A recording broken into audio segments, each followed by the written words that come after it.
tem bruxismo pode usar Invisalign? Nós recebemos essa pergunta nas nossas redes sociais. E a resposta é sim, pode, não há problema nenhum. O Invisalign, para quem não conhece, são alinhadores transparentes usados para a correção dos dentes, para o alinhamento dos dentes e para resolver um problema de encaixe dos dentes.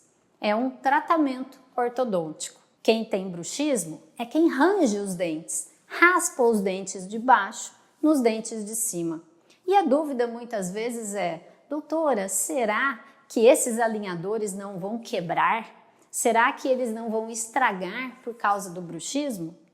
E a resposta é não, porque o tratamento com o Invisalign consiste na troca desses alinhadores. A cada 7 ou 10 dias, o paciente troca, deixa de usar aquele alinhador e pega um novo. Ou seja, se o bruxismo estragar um pouquinho esses alinhadores, logo eles já vão ser trocados, já vão ser substituídos. Portanto, quem tem bruxismo, sim, pode usar Invisalign. Gostou desse vídeo? Te ajudou? Compartilhe com seus amigos e ajude alguém a também ter essa informação.